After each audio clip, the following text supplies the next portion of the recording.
Transcendence एक science fiction movie है। इस मूवी का मेन कॉन्सेप्ट ये है कि एक ऐसा कंप्यूटर हो जो कि पूरी ह्यूमैनिटी से ज्यादा नॉलेज रखता हो। ट्रांसेंडेंस का मतलब होता है एक ऐसी चीज जो कि ऑर्डिनरी लिमिटेशन से बहुत आगे हो। रिलीजियस टर्म्स में सिंपली गॉड भी कहा जा सकता है। इस मूवी के मेन कैरेक्टर में डॉक्टर विल एक बहुत ही ब्रिलियंट साइंटिस्ट हैं जो कि रिसर्च कर रहे होते हैं कि कैसे आर्टिफिशियल इंटेलिजेंस में नेचर ऑफ सेपियंस ऐड किया जा सकता है। सेपियंस एक ऐसी एबिलिटी है जो कि हमें हमारी knowledge, experience, understanding, common sense और इनसाइट को इस्तेमाल करते हुए हमें सोचने और एक्ट करने में हेल्प करती है। डॉक्टर विल इस नेचर ऑफ सेपियंस को आर्टिफिशियल इंटेलिजेंस में ट्रांसफर करने पर रिसर्च कर रहे थे, यानी एक ऐसा कंप्यूटर जो पूरी ह्यूमैनिटी की कंबाइंड इंटेलिजेंस को मिला के बना हो, जो कि किसी भी इंसान से ज्यादा इंटेलिजेंट हो और बिल्कुल एक इंसान की तरह सोचने, समझने और सिचुएशन को जज करके उस सिचुएशन के अकॉर्डिंग एक्ट करने की कैपेबिलिटी रखता हो। दूसरी तरफ एवेलिन भी एक बहुत इंटेलिजेंट साइंटिस्ट होता है और वो अपने हस्बैंड की रिसर्च में उसकी मदद भी करती है, लेकिन एवेलिन को ख्वाब होता है कि साइंस को यूज करते हुए दुनिया से डिजीजेस को खत्म किया जा सके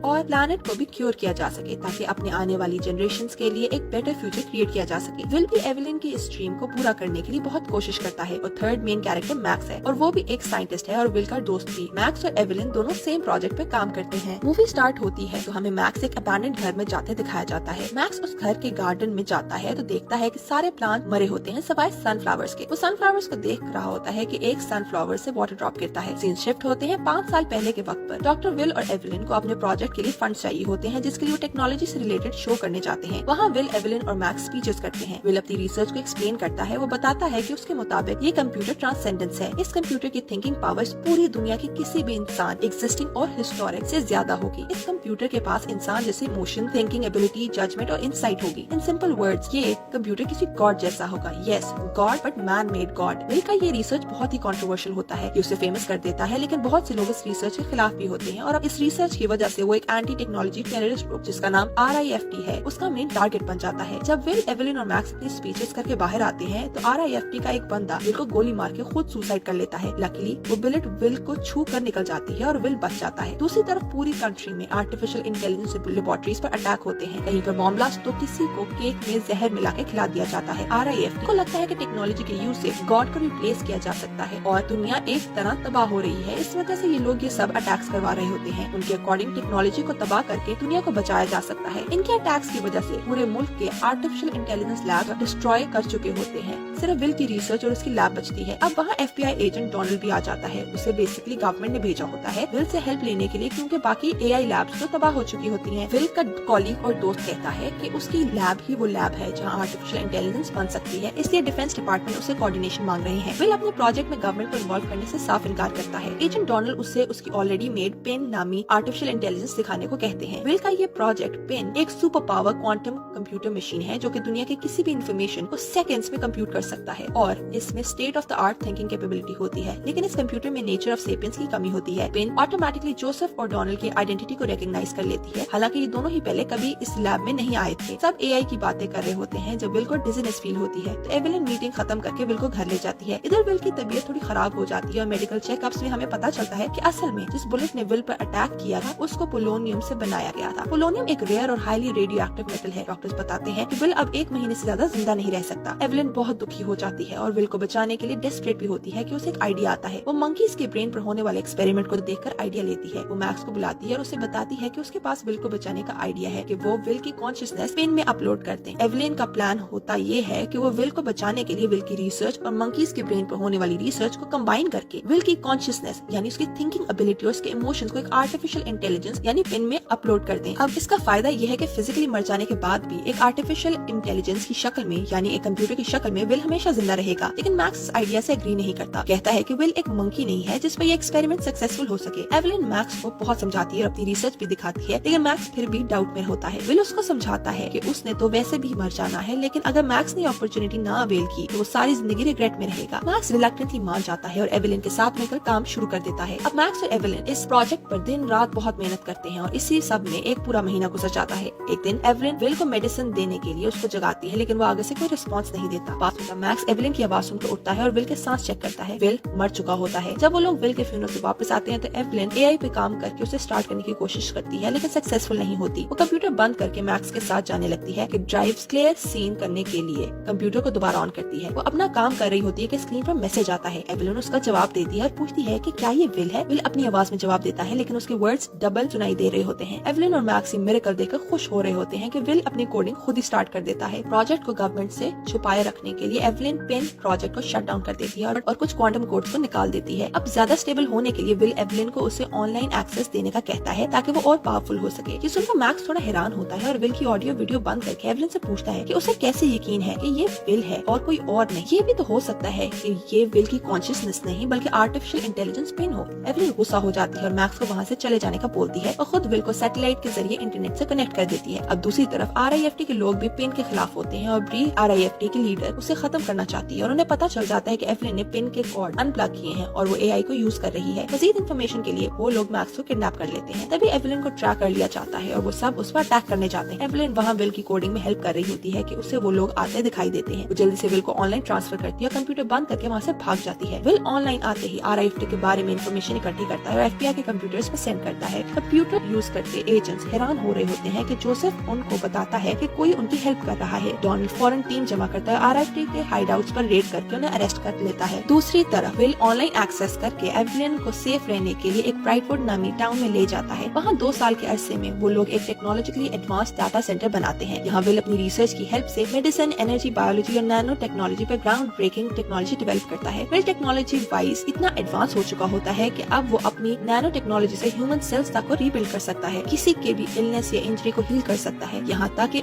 विल अब लोगों के इमोशंस को समझ सकता है, उनके साथ माइंड टू माइंड कनेक्ट कर सकता है और इवन उन्हें कंट्रोल भी कर सकता है। विल जब अपनी लोगों के माइंड को कंट्रोल करने की एबिलिटी पोर्ट्रेट करता है तो एवलिन भी उससे डर जाती है। मूवी के एक सीन में हमें दिखाया जाता है कि एवलिन की प्रॉपर्टी का मैनेजर मार्टिन उनके लैब में जख्मी हालत में लाया जाता है और विल नैनो टेक्नोलॉजी से उसका इलाज करके उसे बिल्कुल ठीक कर देता है। अगले दिन एवलिन मार्टिन से मिलने जाती है तो मार्टिन एनहांस्ड और नॉर्मल ह्यूमन बीइंग से ज्यादा स्ट्रॉन्ग दिखता है। साथ ही मार्टिन की जगह विल बात करता है और बताता है कि वो मार्टिन से कनेक्टेड है और लिटरली विल इन पर्सन है। एवलिन पैनिक करती वहाँ से चली जाती है। मार्टिन के एनहांस होने की वीडियो वायरल होती है और RIFT को भी मिलती है। इस वीडियो के बाद लोग दूर दूर से अपने इलाज कराने इस लैब में आते हैं। एक दिन जोसेफ और डोनाल्ड भी टाउन में आते हैं और एवलिन उनको लैब में ले आती है। विल उनका वेलकम करता है। उसको देखकर जोसेफ शॉक्ड हो जाता है। वो जाते हुए एवलिन को एक पेपर देकर जाता है जिस पर लिखा होता है कि इस जगह से भाग जाओ। उधर जोसेफ और डोनाल्ड वहाँ से निकलने पर लैब को डिस्कस करते हैं और ऐसी टेक्नोलॉजी को डेंजरस समझते हुए रोकने का प्लान बनाते हैं। उधर ब्री एवलिन की लैब की पिक्स और उसकी कंपनी के डेवलपमेंट देखकर AI के डेंजर के बारे में समझती है तो मैक्स उसे सब बता देता है और मैक्स RIFT के बिहाफ पर जोसेफ से कांटेक्ट करता है। मिलने पर उससे बताता है कि उसने एवलिन की हेल्प की थी, इसलिए उसे पता है कि उस टेक्नोलॉजी को कैसे एंड किया जा सकता है। विल को रोकने के लिए FBI और RIFT के बीच में अलायंस बन जाता है। वो लोग ब्राइटवुड में मौजूद सोलर पैनल्स तक एक टनल बनाते हैं। दूसरी तरफ एवलिन विल से रूटली बात करती है तो वो इसको हार्मोन की कंडीशन बताता है। इससे एवलिन शॉक होती है और विल को अपने बारे में मौजूद सारा डाटा दिखाने का कहती है। उस डाटा में एवलिन के इमोशन, थॉट्स और हार्मोन्स की कंडीशन सब पता चल रहा होता है। एवलिन गुस्से में लैब से निकलती है और सोलर पैनल्स के पास जाती है। मार्टिन की शक्ल में विल उससे बात करने की कोशिश करता है। इसी दौरान उस एरिया में ब्लास्ट होने लग जाते हैं। जमीन में होल होता है और उसमें से मैक्स RIFT और FBI के साथ बाहर निकलता है। पेन के सोर्स कोड के बारे में मैक्स सब कुछ जानता है। तो अब ये लोग मिलकर विल को डिस्ट्रॉय करने के लिए डिसाइड करते हैं कि एक वायरस डेवलप करें, सोर्स कोड को डिलीट किया जा सके और उसे तबाह किया जा सके। मैक्स एवलिन को समझाते हुए अपने साथ चलने का कहता है लेकिन मार्टिन उसके आगे खड़ा रहता है और पास मजीद लेबर्स भी आ जाते हैं। मैक्स एक लेबर को शूट करता है तो नैनोटेक के जरिए उसका जख्म बिल्कुल ठीक हो जाता है। ये देखकर सब पैनिक करते हैं। मार्टिन और लेबर्स की तरफ शूटिंग करते वहाँ से अपनी जीप पर बैठकर भाग जाते हैं। एवलिन अपने अपार्टमेंट जाती है जबकि मार्टिन टनल में जंप करता है और उसमें गए लोगों के पीछा करता है। दूसरी तरफ लेबर्स जीप के पीछे भागते हैं। यहाँ हम ये देख सकते हैं कि लेबर्स इतने इनहांस्ड हो चुके हैं कि वो गाड़ी की स्पीड से भाग रहे होते हैं। लेबर्स जीप में मौजूद लोगों को मार देते हैं लेकिन मार्टिन को टनल में कॉपर फेंस लगाकर बंद कर दिया जाता है। इससे उसका विल से कनेक्शन खत्म हो जाता है। अब हम देखते हैं कि RIFT और FBI मिलकर एवलिन को किडनैप करके अपने पास ले आते हैं।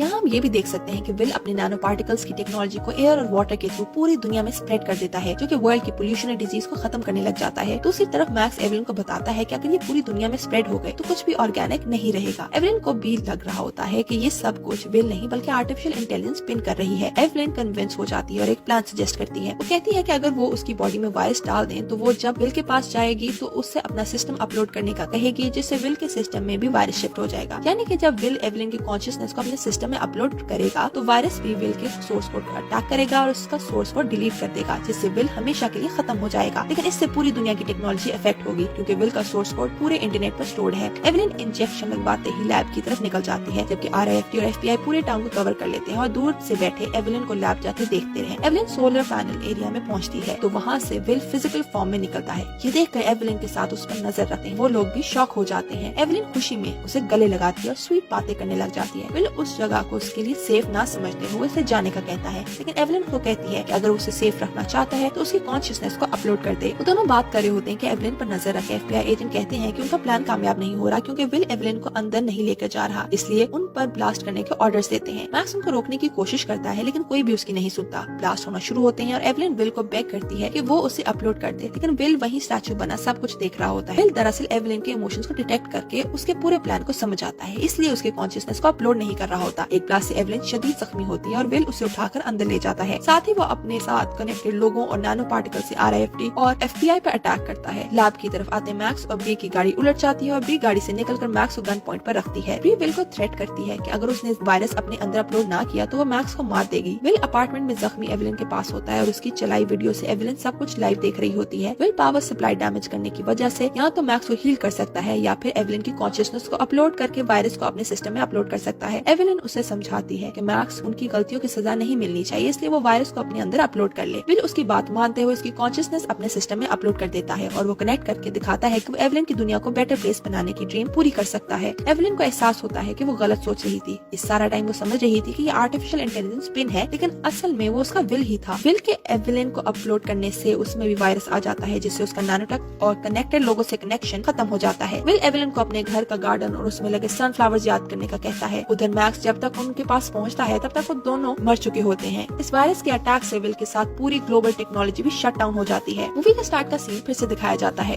जहाँ मैक्स एवलिन और विल के घर में उनके गार्डन में लगे सनफ्लावर्स को देख रहा होता है, जो कि 3 साल का वक्त गुजर जाने के बाद भी बिल्कुल फ्रेश होते हैं। बहुत ध्यान से देखने पर वो नोटिस करता है कि सनफ्लावर्स से गिरने वाला पानी नीचे पड़े ऑयली पानी को क्लीन कर देता है। वो समझ जाता है कि गार्डन में लगे कॉपर फेंस ने किसी तरह विल के नैनो पार्टिकल्स को वायरस के अटैक से प्रोटेक्ट किया और यही मूवी एंड हो जाती है। तो व्यूअर्स, विल आफ्टर ऑल कोई बुरा काम नहीं कर रहा था, बल्कि सिर्फ एवलिन का ख्वाब पूरा कर रहा था, लेकिन लोगों में मोरालिटी के एस्पेक्ट को खत्म कर रहा था। अगर देखा है तो मेरे ख्याल से लोगों में से मोर्टैलिटी का एस्पेक्ट ही खत्म हो जाए तो लोगों में अच्छे और बुरे की तमीज भी खत्म हो जाएगी, मोरालिटी खत्म हो जाएगी, क्योंकि हमारा डेथ और आफ्टर लाइफ पर बिलीफ ही हमें मोरल वैल्यूज को रिस्पेक्ट करने पर मजबूर करता है। और अगर एक टेक्नोलॉजी या एक कंप्यूटर पूरी दुनिया को कंट्रोल करने लग जाएगा तो उसको गलत तरीके से इस्तेमाल करके दुनिया तबाह नहीं हो सकती। What do you think?